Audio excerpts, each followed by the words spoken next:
As Gideon recovers after his encounter with the lindworm, he travels eastward underwater, though navigating the sea floor is no easy feat. I'll never make it back beneath the surface. Between the currents and the denizens of the depths, the attrition on my forces is too great. I must make landfall.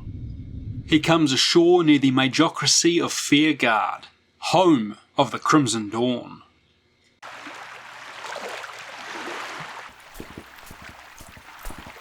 Ah, what's this? Let's make for Reichard. He'll want to know about it. Gangrenous, where is that faithless, oath-breaking master of yours? He'll pay for his treachery. My master has broken no oaths to you, Lord Reichard, nor is he here. Bollocks! He gave oaths my men would be safe along his shores, only to butcher them when my back was turned. My master gave no such oath. Of course he did. I have his mark right. Is it not enough that you have slaughtered my men? You now desecrate their bodies and parade them before me? Sacrilege! I should cut you down right here and now, cur. Careful, Lord Reichard. Surely you would not break your sacrosanct oath of parley. We're done here. Count the remaining minutes of your existence dearly, corpse. That went about as well as expected. I cannot be drawn into battle. The forest or the coast? You, head back to the column. I want our heavy infantry up here yesterday. As you say, Lord? Bastard. Lord, the undead are moving. Damn it, he's trying to escape. Form up, men. We have to take him now. Akbet, take your orcs along the forest line and cut off his escape. We'll trap him along the shore. You're the paymaster. These my woods. No strangers. Feast! Finding himself exposed and with his forces depleted, Gideon's primary objective is to escape off the edge of the board back to the sea. The Crimson Dawn wish to stop him. Unknown to Gideon and the Crimson Dawn, the woods have been laid claim to by the goblin woods wizard Prig and his arachnid pets. They do not take kindly to trespassers. These spiders take the initiative on the first turn, followed by the Undead, and then the Crimson Dawn. Prig prepares his ambush, his 8-legged pet stalking through the tree line. My forest! But so indignant is he with the sheer gall of these interlopers that, literally shaking with rage, he completely fails to do anything useful at all. The Wickerwood champion leads the Wickerwood soldiers forward, moving up to clear a corridor for Gideon to escape. The mercenary linebreakers move up at Reichard's order, though slower than expected. Their eyes drift to the woods, a feeling of malevolence emanating from within, and nervously fingering the hafts of their weapons, they watch their flank cautiously. There's something in there. As the orcs slow, a group of giant spiders burst from the trees, surging up towards their flank, hissing and chittering, their hideous mandibles clacking, and their hateful eyes shining with a sinister red glow. I hate spiders. Spooked by the sudden arrival of the spiders from the woods, Gideon's concentration falters, and the Crimson Remnant's advance grinds to a halt. The skeletal soldiers failing to keep up with the advance of their Wickerwood comrades. More foes? The woods will offer no respite. I must chance the seas again. Reichard orders the Crimson Scout forward along the coastal flank, and the horseman gallops along the shore. Eager, aren't we, girl? Well, steady on, we'll go when the time is right. Another group of giant spiders burst, chattering from the undergrowth, this pair making for the Bleak Rise Barrow Guard. uncaring if their prey should be living or dead. Overcoming his surprise, Gideon wills the Bleakrise Barrow Guard to wheel and face this new threat, before they reposition with a sideways shift to hold the flank. Quickly, men! We must seize this chance to end the necromancer's threat. Rychard leads the Crimson soldiers forward at pace, seeking to lock down and smash through the undead lines as swiftly as possible. Gideon panics a little. With spiders to the woods and the Crimson Dawn moving along the shore, he feels the net closing in around him, and after a moment of indecision, turns and makes for the coast, failing to channel any magic. Of all the ill luck to have come ashore here. That's turn 1, and boy were there a lot of failures to activate. So not a strong start for anybody, but the pieces are beginning to move. Our cavalry scout is sweeping down the flank, and the emergence of the spiders from the woods is sure to complicate matters for everyone. Initiative on turn 2 goes to the Undead, followed by the Crimson Dawn, and then finally the spiders. The Wickerwood champion shifts his soldiers sideways, forming a screen to shield Gideon's flight. Lord Rychard calls to the mercenary linebreakers. Forget them! Pull back and guard our rear! But the orcs have other ideas. Crush them! Caution turns to bloodlust as the spiders emerge from the boughs, and wheeling, they charge them, great axes, clubs and cleavers gripped in eager hands. Smash! Startled by the rush, the spiders take up defensive posture, Cut off their and as the legs. orcs crash into the enormous arachnids, flowing around their monstrous Stab out their forms, eyes. they hack and chop and cleave at the chitinous limbs and bodies. The furiosity of the assault crushes the spiders, limbs are shorn from cephalothorax, and great fissures are carved through their carapace, causing stinking ichor to spray freely. It doesn't all go the orcs' way, however, and one of the brutes is caught by a sudden lunge, vicious fangs punching through mail and flesh to deliver potent venoms to the unfortunate victim. As the bloodlust subsides, the stinking fluids, hideous screeches, and bloated remains of their hate former companion spiders. dawn upon them, Look at its and horrified eyes. by the whole situation, they Blood mill about smell. uncertainly, their officer Akbet failing to maintain order. The southern spiders surge out of the copse, skittering forward to fall upon the Bleakrise Barrow Guard. Presented with a wall of sharp points, their charge falters and they're forced to maintain their distance, striking out with their forelegs like spears of their own. Two of the spear skeletons are pierced to fall clattering to the ground, one initially, and one when I finally remember that skeletons cannot shield.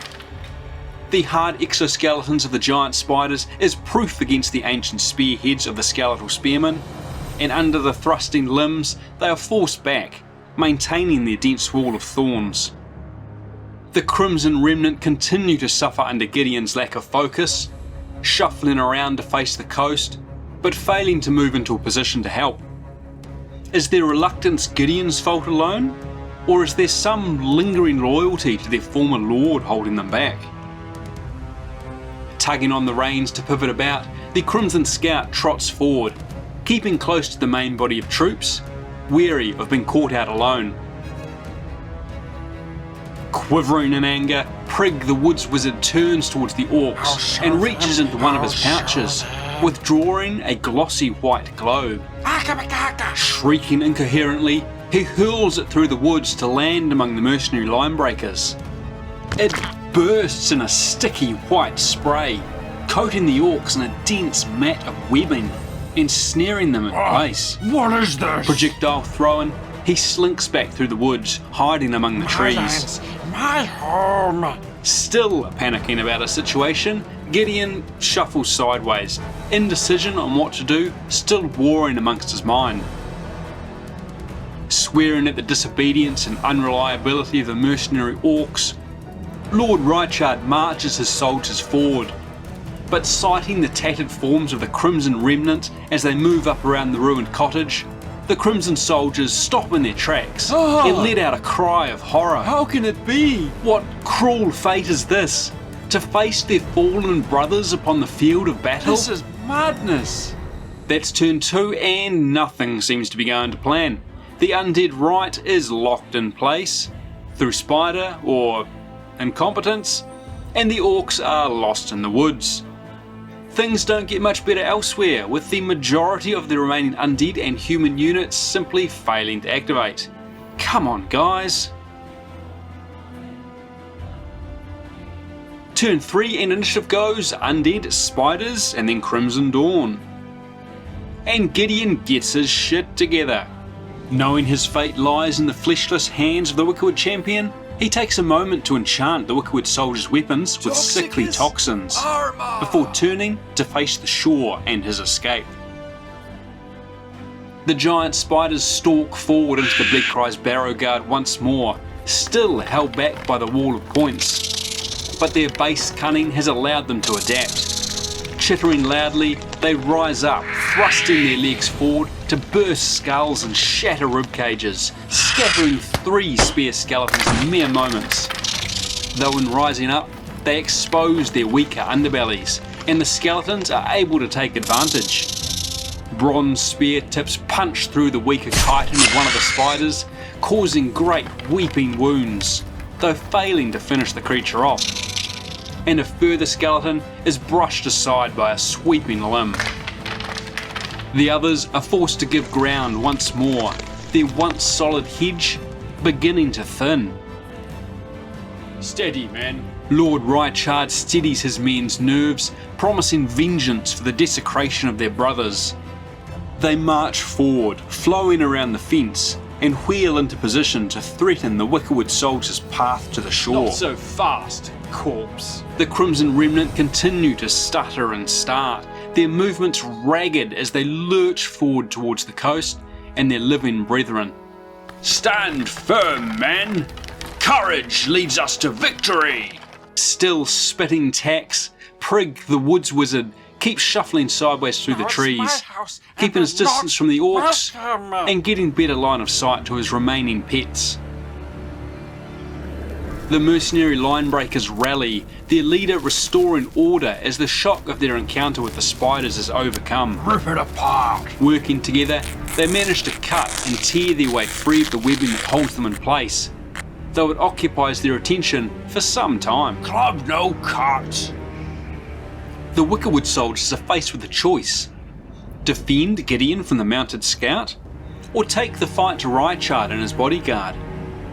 Seeking to cut the head from the snake, Gideon urges them forward, and the Wickerwood champion leads the charge into the Crimson Dawn lines, making straight for Lord Rychard. This is what we've trained While for. no longer wielding the dancing blade, the champion's blade skill remains supreme. Hold them here. As the Crimson soldiers block his path, the champion hooks aside a bodyguard's shield with his pommel and snaps a lunging one-handed thrust over that soldier's shoulder. Rychard cries out in a bright sanguine spray, disappearing behind the shields of his men, a scarlet stain spreading down his flank and arm. They've hit Rychard. Withdrawing with his blade sweeping overhead, the champion fells another foe with a downward cut, clearing the space around him. Push them back. Push them back. 2 skeletal soldiers on the flank are strewn across the field as a further Crimson soldier crumples with toxic filth blackening his veins. The remaining men are forced to rally in the distance, maintaining their courage despite a sudden lack What of do we leadership. do? Stand your ground, damn it. John, Swinging we have to around the stop flank, bleeding. the Crimson Scout makes the most of his maneuverability. He trots forward and lines himself up in a position where he can quickly slip behind the undead lines and trample the Necromancer. My lord, you must stay awake. John, keep the pressure on. Oh, it's soaked through. Hold it tight, damn it. And that's the end of turn 3. The Crimson Scout is desperately hoping for initiative in the next turn, though with the way everybody's been rolling, the loss of Lord Rychard is sure to devastate the Crimson Dawn's activation chances. The Orcs might be able to make some progress towards the fight next turn, and the Undead Right also might do a thing, Let's see. Turn 4 initiative goes to the Crimson Dawn, Spiders, and then the Undead. Digging in his heels, the Crimson Scout spurs his mount forward, slapping its rump with the butt of his spear shaft. He surges towards Gideon. The Lich hastily summons defensive wards, erecting shields to deflect the coming blow. Standing tall in his saddle, the Scout thrusts out with his spear, driving the tip towards the Necromancer. Shields burst into multicoloured shards as they're sundered under the attack, though they rob the strike of much of its momentum. The point catches in Gideon's robe, scoring a line across his ribs and forcing him to stumble back as the disintegrating shields startle the horseman's mount, and he fights for control, wheeling it about, unable to press his attack on the wounded Necromancer. Easy, girl, easy! With the Bleakrise Barrow Guard's numbers thinning, the giant spiders find gaps in their spear wall and surge in among the spear skeletons. Their limbs snap out and their fangs tear through brittle bone, casting broken skeletons to the earth. 3 are felled in the opening seconds, and among the chaotic melee, the skeleton's spears ineffectually skip off the spider's hardened shells, unable to puncture through to the soft insides. The skeletal spears fall back under the spider's assault, trying to maintain a disciplined front line, and 2 more are shattered as they attempt to reform. With Gideon under threat, the Wickerwood champion pushes through his lines, charging at the Crimson Scout, his soldiers wheeling to form up around him. Some muppet failed to record the initial dice roll, but the Wickerwood champion steps up again, cutting out with his bronze blade, slipping under the cavalryman's shield, and slicing up his unarmoured thigh. With a cry of pain, he slips from the saddle, his spear thrust wide of its mark, and his panicking horse bolts to safety. The mercenary linebreakers shuffle out of the woods, wheeling to reform and face the undead right, hoping to have some sort of effect on the battle. Keep moving, maggots! Prig contains his temper long enough to twist the weave, casting a Fleet Feet spell and sending it out to speed the giant spiders in their hunt. Kill them! Eat them! The Crimson Remnant answers Gideon's call at last. Perhaps Rychard's fall has dispelled any lingering reluctance on their part, and they wheel before marching forward towards the remaining Crimson soldiers, blocking their access to the Wickerwood soldiers' rear. With me, men, for Rychard! Maintaining their courage, the Crimson soldiers charge forward at their fallen brethren, determined to put them to rest. Slamming forward with their shields, they hook and strike with their axes and swords, felling 4 of the skeletons in the initial clash. I think that was Henry! Though 2 men are struck down in return by pitted blade and corroded axe. You bastard! Despite their horrifying enemy and the fall of their captain, the Crimson soldiers nerve holds, and they scatter 2 further skeletons as they drive the rest back to reform in the distance. That's turn 4, and while they were tattered to begin with, Gideon's forces are looking absolutely ragged now. The Necromancer himself is hanging on by a thread, but as long as the Wickerwood champion can hold the line, his foes have been held off on the right long enough that his escape is looking certain. Well done, my champion. We're almost in the clear. Initiative on turn 5 will go to the Crimson Dawn, Spiders, and the Undead last once more. The Crimson soldiers realise their hope lies in taking out the Necromancer, and so wheeling, they slam into the back of the Wickerwood soldiers, seeking to clear a path. Bastard, what got Rychard? As they strike, the Wickerwood champion pushes through to the rear to face them. 4 skeletal soldiers are shattered before the men, shield rims and shining steel breaking their bones apart, Give 'em heaps. though they pay a bloody price in return. For the Crimson Dawn! The Wickerwood champion is among them, a veritable blade storm. His ancient blade hacking and cleaving, splitting shield and rending flesh. 3 men fall before him, and the rest quail under his eyeless gaze. How do we stop that? Though such is their determination, they strike down 2 further skeletons, and the force of their charge drives the remainder Stand before firm, them. boys. We're getting through them. With the spear wall well and truly broken, the remaining giant spiders tear the last few spear skeletons apart, scattering the Bleakrise Barrow Guard with ease. And with the clatter of fleshless mandibles, the jaws close around the Crimson soldiers, the Crimson Remnant striking them from behind. With foes both front and back, their courage breaks at last, Run for your life. and the soldiers flee from the field. 3 of the desperate men remorselessly hacked apart by their former comrades as they fly before them. Run! Run! Get out of here! Finally free of the woods, the mercenary linebreakers march forward, though their advance halts as they come alongside the second group of giant spiders and spot the few remaining human soldiers dashing northward along the coast. They haul a rectangular shield between them, a recumbent figure sprawled atop, a stained red cloak obscuring their features. Driven to defend his home, Prig shuffles to where he can spy the linebreakers, and spitting tacks hurls another pale globe into their midst. Again it bursts among them, coating the orcs in more ropey webbing, locking them in place and making them easy prey for his 8-legged companions. Ah, not again. With the way clear, Gideon dashes towards the coast, weaving through the remaining Wickerwood soldiers to escape before more foes can appear. That ends turn 5, and I think we can safely say the game is over there. Nothing will be able to stop Gideon's escape, and the undead will be victorious, though the field will be left in the hands of the orc mercenaries. I played out the fight between the spiders and the orcs. Nothing unusual there. The orcs crushed the spiders, though it did take about as long as it possibly could. I won't bore you with the details. It took a flippin' age. Let's do some post-game rolls. Just the important ones, starting with Lord Reichard. And he's dead. Oh, of course he is. First game with a custom-made model, it couldn't go any other way. Never mind.